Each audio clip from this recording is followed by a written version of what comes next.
नमस्कार, प्रखर राजपूत को देख रहे हैं आप और आज तारीख है 25 जुलाई साल 2025 और इजराइल, फिलिस्तीन, लेबनान समेत पूरी दुनिया के खबरों के साथ एक बार फिर से आपके सामने हाजिर हुआ हूं। और इस वीडियो में हम आपको बताएंगे कैसे एक नए बैटल ग्राउंड पे चाइना के हथियार और अमेरिका के हथियार एक दूसरे से भिड़ चुके हैं और भयानक तरीके से तबाही हो रही है। और साथ ही आज इजराइल के अंदर कुछ बड़ी अपडेट निकल के सामने आई, इसके बारे में भी आपको बताऊंगा। इजराइल के कई सारे सैनिक मारे गए हैं, ये भी आपको पता चलेगा। और साथ ही इजराइल के फाइटर जेट एक दूसरे देश में घुस के कुछ गजब कारनामे दिखा रहे हैं, ये भी एक बड़ी खबर है, ये भी आपको पता चलेगा। और साथ ही आज हमास को बड़ा नुकसान हुआ, ये भी आपको पता चलेगा। और साथ ही गजा के क्या हाल है, ये भी आपको डिटेल में बताऊंगा। इस वजह से आप लोगों से रिक्वेस्ट है कि वीडियो को लास्ट तक जरूर देखिएगा और साथ ही चैनल पर नए हैं तो लाइक सब्सक्राइब करके अपना प्यार दे सकते हैं। बाकी इससे पहले की खबरों को बताना शुरू करूं, आप लोगों से एक छोटा सा सवाल मेरा है कि आप इजराइल और फिलिस्तीन में किसके पक्ष में खड़े हैं। आप जिसके भी पक्ष में खड़े हो मुझे कमेंट करके जरूर बताएं। और तब तक मैं आपको खबरें बता देता हूं। सबसे पहले जो खबर निकल के सामने आई है, यह खबर इजराइल के फाइटर जेट की है। दरअसल इजराइल का जो फाइटर जेट है वो इस समय साइप्रस, एक देश है, लगभग 12 लाख के करीब इस देश की आबादी है, और साइप्रस में इजराइल के फाइटर जेट घुस चुके हैं। अब इसमें जो पूरी कहानी है वो जब आप जानेंगे और इजराइल ने क्या कुछ कहा जब आप समझेंगे तो आपको हंसी आएगी। दरअसल साइप्रस लगभग 12 लाख की आबादी का एक देश है, छोटा सा, लगभग एक जिले बराबर, जैसा हमारे यहाँ एक जिला होता है उतना बड़ा एक देश है। और साइप्रस में एक समय लगी है भयानक तरीके से आग। अब छोटा सा देश है, उसके पास ज्यादा इक्विपमेंट तो है नहीं, तो आग वो बुझा नहीं पा रहा। उसने इंटरनेशनल लेवल पे लोगों से मदद मांगी और कहा कि भाई जो लोग भी कैपेबल हैं वो आए और आने के बाद हमारी मदद करें। अब जैसे ये बात इजराइल सुनता है, इजराइल फौरन अपने फाइटर जेट को भेजता और कहता है कि जाओ साइप्रस में आग बुझाओ। और इसके बाद इजराइल ने अपने मुंह से क्या कहा वो आप सुनिए। इजराइल ने कहा कि कहीं भी इंसानियत शर्मसार होगी तो सबसे पहले इजराइल खड़ा रहेगा और अपने दोस्तों के लिए इजराइल सबसे पहले खड़ा। यानी इंसानियत की बात इजराइल करता है। इजराइल मदद करने गया, बहुत अच्छी बात है, लेकिन ऐसी बातें इजराइल के मुंह से, इंसानियत की बातें, ऐसा लगता है कि भाई दूध की हिफाजत बिल्ली कर रही हो, क्या ही कहा जाए। खैर, अगली खबर का रुख करते हैं और अगली खबर गजा से निकल के सामने आ रही है कि इजराइल ने बड़े पैमाने पे गजा के अंदर आज हमला किया और हमास के एक सीनियर नेता को मार दिया। इनका नाम मोहम्मद अल अमोर है। मोहम्मद अल अमोर हमास के एक सीनियर लीडर थे। इन्होंने ऐसे साजिशें रची थी, ऐसे प्लान बनाए थे कि इजराइल लगातार इनसे पीड़ित था। इनके प्लान की वजह से इजराइल कई बार घुटनों पे आया, कई बार मजबूर हुआ, लेकिन फाइनली अक्सर ऐसा हुआ, चाहे हमास हो, चाहे हिजबुल्लाह हो, चाहे ईरान हो, इन तीनों के अंदर कोई ना कोई छुपा गद्दार जरूर है, तभी वो मुखबिरी करता है। मुखबिरी करने के बाद क्या होता है कि इजराइल को भनक लगती है कि कौन सा लीडर कहाँ छुपा हुआ है और इसके बाद बड़ी ही सफाई के साथ उसको मार देता है। जैसे हसन नसरल्लाह को मारना था, उस टाइम पे भी हसन नसरल्लाह की लोकेशन किसी ने लीक की, इसके बाद इजराइल वहां पे बम गिराता है। बम गिराने के बाद उस जगह समेत हसन नसरल्लाह की चीथड़े उड़ा देता है। सेम चीज यहाँ पे भी है। एक टनल में जो मोहम्मद अल अमोर थे वो छुपे थे। अब इसकी भनक कैसे इजराइल को लगी, इजराइल को कैसे एग्जैक्ट लोकेशन पता चल गई, ये अपने आप में एक जांच का विषय। और जब तक हमास इस चीज से नहीं उभरेगा, कभी भी इजराइल से आगे नहीं निकल पाएगा। खैर, एक और खबर निकल के सामने आ रही है और ये खबर जीएचएफ के हवाले से है। जीएचएफ मतलब कि गाजा ह्यूमैनिटेरियन फाउंडेशन, जो कि अमेरिका और इजराइल आपस में मिलकर इस संगठन को चला रहे हैं। और इस संगठन का काम पता है क्या है? इस संगठन का काम है गजा के अंदर खाना खिलाने का। अब सोचिए, मारने वाला भी इजराइल और खाना खिलाने वाला भी इजराइल, गजब की दोगलेपनी वाली राजनीति है। खैर, जीएचएफ ने कहा कि अब हम, चूंकि यूएन फेल हो गया, यूएन गजा के अंदर खाना नहीं खिला रहा, इस वजह से अब हम खाना खिलाएंगे। और खाना जो है लगभग 900 ट्रकों में 2500 टन खाना जो भी बॉर्डर पे है, किरम सलोम बॉर्डर पे, वहां से उस खाने पे जीएचएफ अपना कंट्रोल लेगा और कंट्रोल लेने के बाद उस खाने को लेके गजा के अंदर जाएगा और खाना बांटेगा। अब ये खबर जब आप सुन रहे होंगे तो आपको लगेगा कि चलो भाई, अमेरिका और इजराइल मदद करना चाह रहे हैं, लेकिन इस खबर की आप दूसरी पहलू को समझिए। इस खबर में एक बात आपको क्लियर होगी कि जो 900 ट्रक खाना है वो यूएन का है, बॉर्डर पे खड़ा है, और अब जीएचएफ कह रहा है कि आप उस खाने को हमारे हवाले कर दें, हम गजा में लेके जाएंगे। यानी अब तक जो थोड़ी बहुत उम्मीद है कि यूएन को कभी मौका मिलेगा, किसी माध्यम से वो खाना पहुंचा देगा, अब वो मौका भी चला जाए। यानी खाने पे भी कब्जा। 900 ट्रक में जो खाना है, 2500 टन जो खाना है, जीएचएफ का कहना है कि वो खाना आप हमें दे दो, हम बांट देंगे। और अगर ये खाना जीएचएफ के हवाले मिल गया या फिर हत्थे चढ़ गया, फिर रोटियों की जगह गोलियां ही नसीब होंगी, और ये होना तय है। खैर, अगली खबर का रुख करते हैं और अगली खबर सीरिया से निकल के सामने आ रही है और ये खबर काफी हैरान करने वाली और काफी चौंकाने वाली है। दरअसल सीरिया के अंदर आज ब्लास्ट देखने को मिला और ब्लास्ट कोई हल्का फुल्का नहीं था। ब्लास्ट का एक्सप्लोजन इतना तेज था, आप वीडियो में देख सकते हैं कि उस वीडियो में आप अंदाजा लगाएं कि एक्सप्लोजन इतना तेज है, इतना धुआं है तो कितने लोग मरे होंगे। जो लोकल न्यूज एजेंसियां हैं, जो वहां के लोकल टेलीग्राम पेजेस हैं, जो वहां के ट्विटर अकाउंट्स हैं, उनका दावा है कि कम से कम 50 से 60 लोग मरे। कहीं कहीं 10-15 लोग की बात की जा रही, कहीं 15-20 की, कहीं 30-40 की।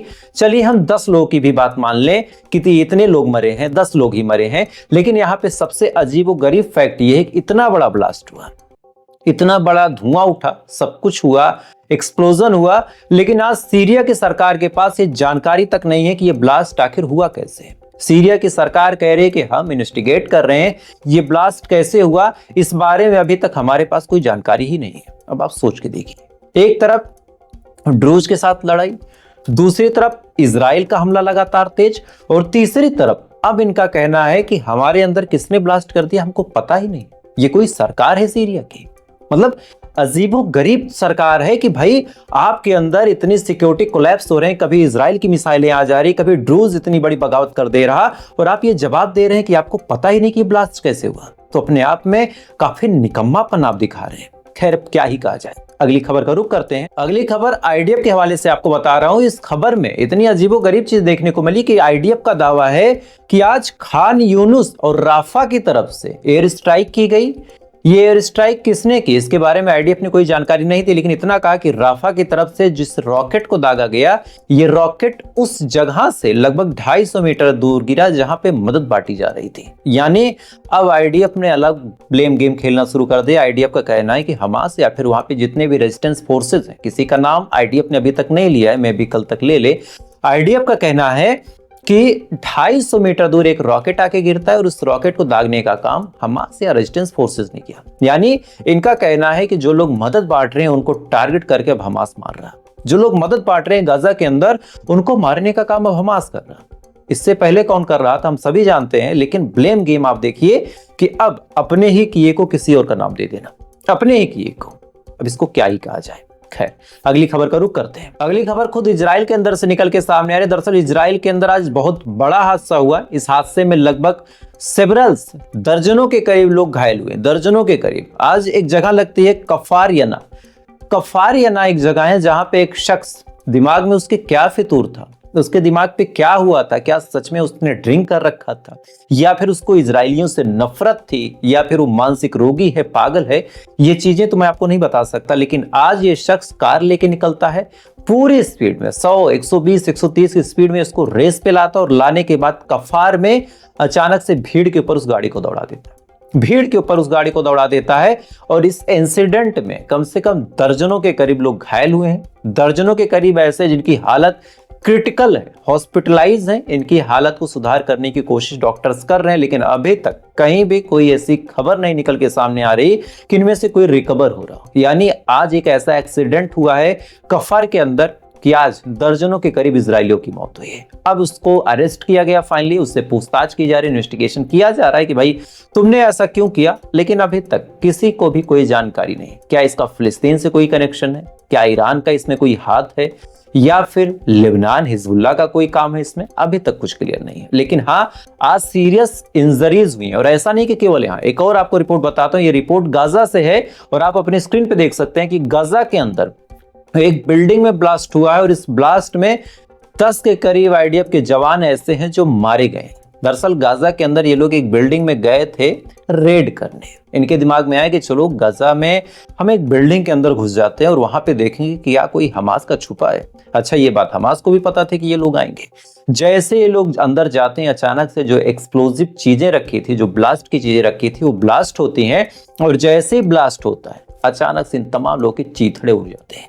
आईडीएफ का कहना है कि कम से कम 10 लोग हमारे इंजर्ड हुए हैं, सीरियस इंजर्ड हैं, 10 की हालत एकदम क्रिटिकल बनी हुई है। बाकी लोगों का कहना है कि ये आंकड़ा काफी ऊपर है। यानी अभी तक किसी के मरने की खबर तो नहीं आई है, लेकिन हाँ, दर्जनों के करीब लोग ऐसे हैं जो बुरी तरीके से इंजर्ड हुए हैं। हालांकि इस हमले की जिम्मेदारी अभी तक रेजिस्टेंस फोर्सेज ने नहीं ली है, क्योंकि अलग अलग फोर्सेज हैं। किसने किया अभी तक ये क्लियर नहीं है, लेकिन हाँ 2-4-6 घंटों में क्लियर जरूर हो जाएगा। और आज जिस हिसाब से इनको नुकसान हुआ है, यहां से पता चलता है कि आज ये मौलिक तौर पे काफी टूटे। और आज इसी हमले के बाद एक और चीज हुई, रेजिस्टेंस फोर्सेस ने जब ये हमला किया, किसने किया मुझे नहीं पता और अभी तक कोई क्लियर डाटा भी नहीं है, तो किसी का नाम लगाना सही नहीं होगा। इसी के बाद क्या हुआ कि जो इस समय नेतन्याहू मीटिंग करवा रहे थे दोहा में, कतर में, कि हमास के साथ मीटिंग हो जाए और नेगोशिएशन हो जाए, सीज फायर हो जाए, आज नेतन्याहू ने उन लोगों को वापस कॉल करके बुला लिया। नेतन्याहू ने अब मीटिंग को ही कैंसिल कर दिया। यहां से एक चीज क्लियर है दोस्तों कि अब कोई भी मीटिंग नहीं होने वाली, कोई भी नेगोशिएशन नहीं होने वाला, और अगर साफ शब्दों में आपसे कहूं तो कोई भी सीज फायर भी नहीं होने वाला, कोई सीज फायर नहीं होने वाला। चूंकि जब मीटिंग ही नहीं होगी तो क्या सीज फायर। अब तक एक उम्मीद थी कि भाई दोहा के अंदर बातचीत चल रही है, दोहा के अंदर हमास अपना पक्ष रख रहा और इजराइल अपना पक्ष रख रहा, बीच में कतर और बाकी देश जो है मारडवाली कराने की कोशिश कर रहे हैं। लेकिन अब इजराइल वहां से पीछे हट गया। इजराइल ने कहा कि हम कोई बातचीत नहीं करेंगे, यानी अब इनका एजेंडा बड़ा साफ है कि गजा के लोगों को मार दो, जगह खाली करवा लो और खाली करवाने के बाद वहां पे आराम से रहो। और इसी प्लान को लेके ये लोग जिंदगी भर शुरू से तमाशा करते रहे हैं। आज इनके पास सत्ता है, पावर है, मौका है, हथियार है, तो अपने मकसद में एक कदम भी इजराइल पीछे नहीं हटेगा। और इस बात को आप लिख के ले लें। खैर, अगली खबर का रुख करते हैं और अगली खबर गजा और इजराइल की जंग से थोड़ा सा आपको अलग लेके चलता हूं, चूंकि एक नई जंग शुरू हुई है और यह जंग थाईलैंड और कंबोडिया के बीच हुई है। थाईलैंड और इस देश के बीच जो जंग हुई है, इस जंग में सबसे अजीबोगरीब चीज ये है कि दोनों ही देश ये दावा कर रहे हैं कि हमला पहले हमने नहीं किया। दोनों ही देश लगातार ये कह रहे हैं कि हमला कंबोडिया का कहना है कि थाईलैंड ने किया, थाईलैंड का कहना है कि कंबोडिया ने किया। और इसके बाद जब दोनों देशों के बीच गोलीबारी शुरू हो गई तो थाईलैंड ने F-16 जहाज को लेके कंबोडिया के मिलिट्री बेसिस पे हमला कर दिया। F-16 हम सभी जानते हैं कि अमेरिका का है। अमेरिका ने अपनी ताकत झोंकी। इसी के बाद कंबोडिया के पक्ष में चाइना उतरता है और इसके बाद अगली खबर जो निकल के सामने आती है कि F-16 को कंबोडिया ने गिरा दिया, उसको मार गिराया। अब ये हथियार किसने दिया, तो जांच पड़ताल हुई तो पता चला कि ये हथियार चाइना ने दिया। और इसी के बाद अमेरिका ने फिर अपने हथियारों का जखीरा थाईलैंड के लिए खोल दिया। यानी अब इस फ्रंट पे चाइना कंबोडिया को अपनी प्रॉक्सी बना रहा, थाईलैंड को अमेरिका अपनी प्रॉक्सी बना रहा, और दोनों बकायदा एक दूसरे को लड़ा के जंग जुनूनी बन रहे। दोनों ही हथियार एक दूसरे को दे रहे हैं, दोनों एक दूसरे को भर भर के फाइटर जेट दे रहे हैं। और दोनों का प्लान है कि हथियार की टेस्टिंग नहीं होगी। मरेगा कौन इसमें, कंबोडिया के मासूम मरेंगे, मरेगा कौन इसमें, थाईलैंड के मासूम मरेंगे, और अमेरिका और चाइना की राजनीति में ये दोनों फंस जाएंगे। खैर, जाते जाते एक आपको अच्छी खबर दे देता हूं। ये खबर भारत से निकल के सामने आई है और भारत के लिए प्राउड मोमेंट है। भारत ने एक डील साइन की है और इस डील में यूके के साथ अब फ्री ट्रेड होगा। ये जो टैरिफ, सैंक्शंस, ट्रैफिक, ये चीजें लगाई जाती थी, अब ये चीजें भारत और यूके के बीच नहीं रहेगी। ना ही इंपोर्ट ड्यूटी भारत लेगा, ना ही यूके लेगा। जब फ्री में डील होगी, कोई पैसा नहीं लगेगा, तो चीजें शायद सस्ती हो जाए। क्योंकि हमारे यहाँ तो जीएसटी और बाकी टैक्सेस भी काफी हैं, लेकिन जब इंपोर्ट ड्यूटी नहीं लगेगी तो ये उम्मीद जगी है कि शायद चीजें सस्ती होंगी और इसका फायदा भारत की आम आवाम को मिलेगा। अब कितना होता है कितना नहीं, लेकिन हाँ, अगर यूके के साथ हमारी डील है तो अच्छी बात है। इसके लिए आप तमाम भारतीयों को एक बार दिल से धन्यवाद और बधाई है। इन खबरों के बारे में आपकी क्या राय है, कमेंट करके जरूर बताइएगा। और साथ ही वीडियो अगर अच्छा लगा हो तो लाइक सब्सक्राइब करके अपना प्यार दे सकते हैं। और साथ ही एक बार फिर आपसे सवाल है, इजराइल और फिलिस्तीन की इस जंग में आप किसके साथ खड़े हैं?